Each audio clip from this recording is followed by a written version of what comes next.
Oh, good morning. It's Chris from the Other Autism Experience.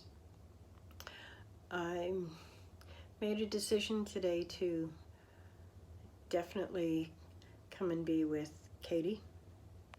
Where I am, we have an escarpment. We have the lower city and the upper city.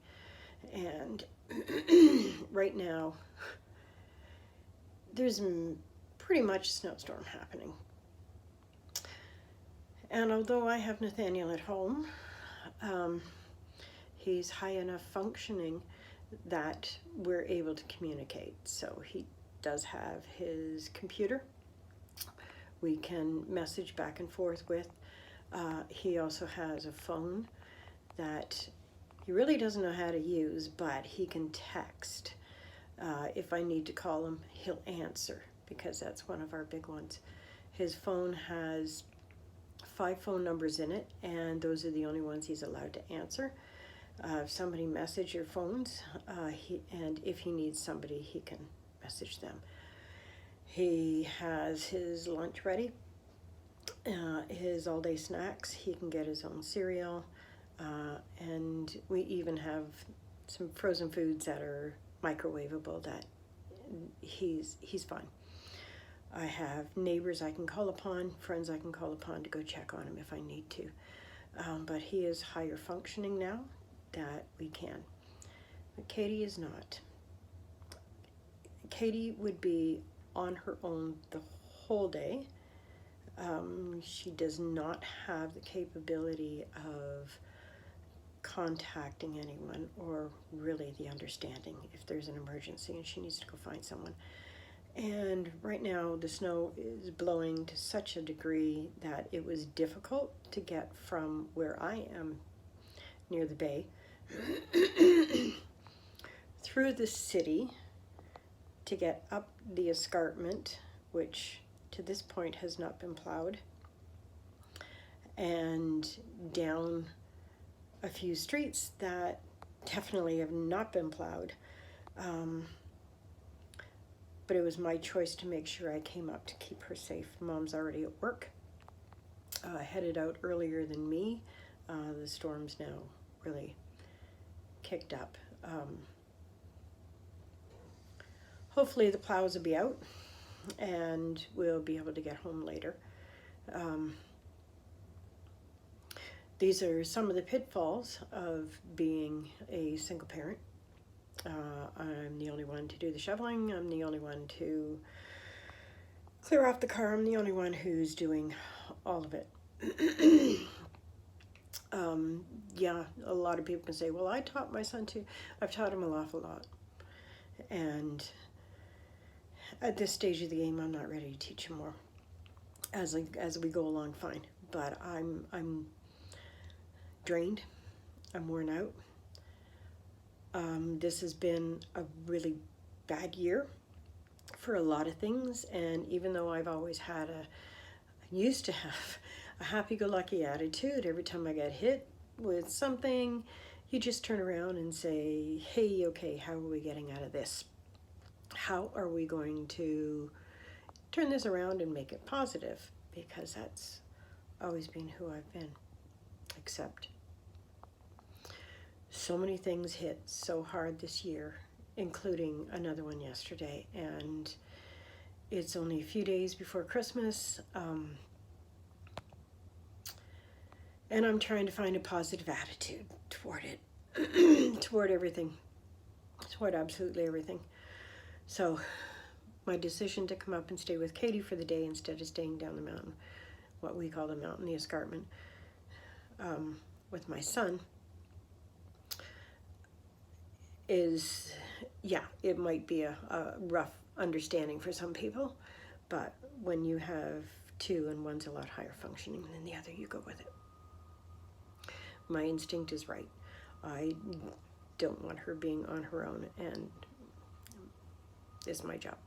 Anyway, so I'm sitting in the back stairwell of their house, and I'll engage with Katie in a little bit. I'll make sure she has extra to eat today, that she is doing some kind of work, but right now she doesn't need my attitude, for lack of a better word.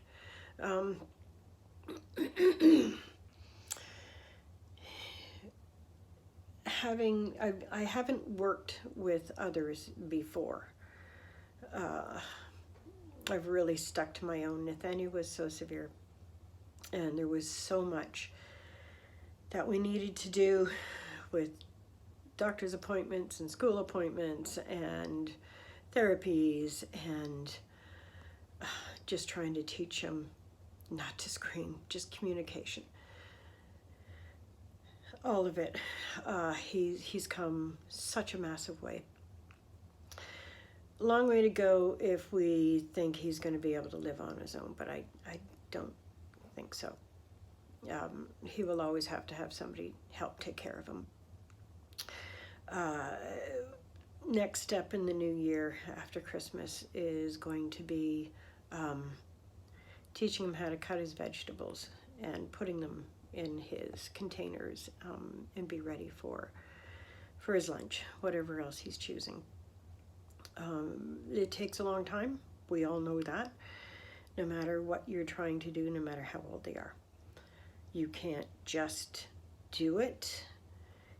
You can't just see them do it once and think they know what they're doing. They have to master something before they go forward to the next step. There's always backward chaining. There's always work on this, work on that. It's nonstop. It's just nonstop. So for those who think that they've done it once, so they must know what they're doing, no. If they haven't mastered it, then they don't know what they're doing. What I'm finding the differences with Nathaniel and Katie is that I don't think Katie hasn't had the same opportunity that Nathaniel has in learning things and teaching and growing. She has people around her who take care of her. That's great. She is learning. She's very, very intelligent. I see so much of the same with Nathaniel. But she hasn't had the opportunity to let it out.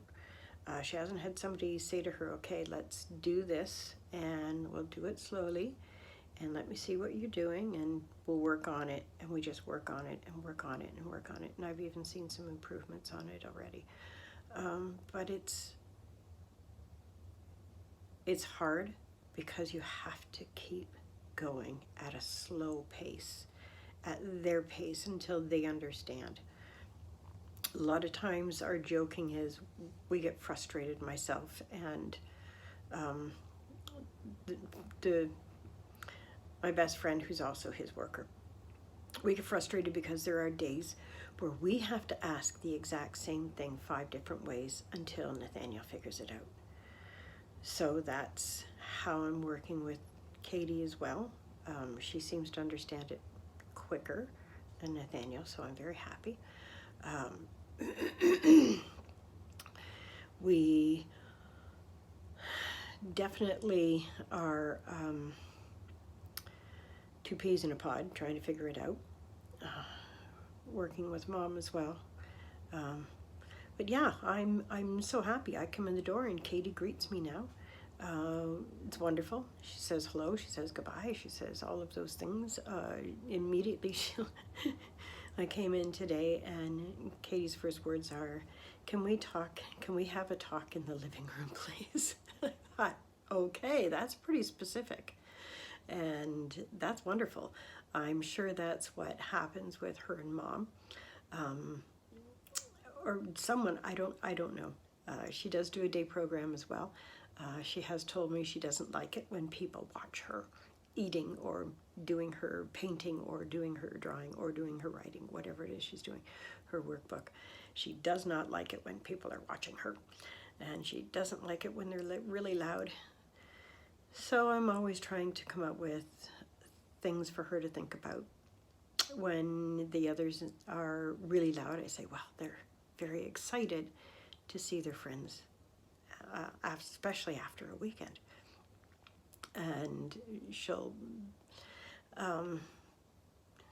point out that certain ones are more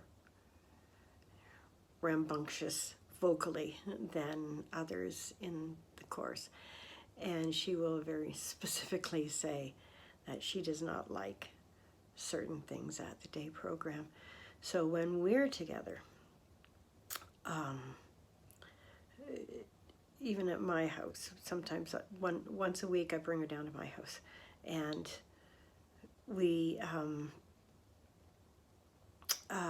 she'll say to me, "You're too close," and I'll close the door so you can't come in the room. I don't like, you're being too close when I'm eating. You're being too close when, and it's like, you know what? Still have to come and go. You have to get used to people coming and going. So I respect what it is that she's saying, and I'll usually say to her, yes, I just have to get this and then I'll leave again. Yes, I just need to do this and then I'll leave again. But I don't let it go.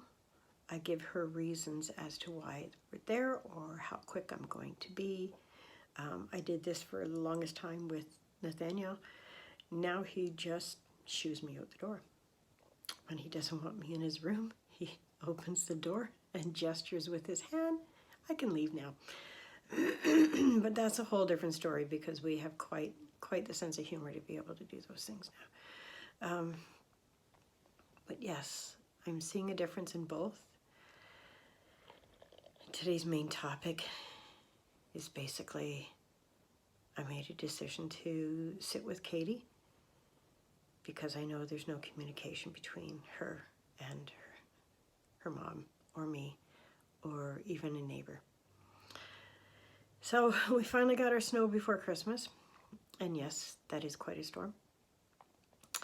And I hope people will have an understanding for yourselves that it's okay to make those kinds of decisions when you need to. Don't feel guilty. Do not feel guilty. Guilt is what's going to eat you away. But on that note, I'm going to go get some breakfast for Katie and I. Talk soon.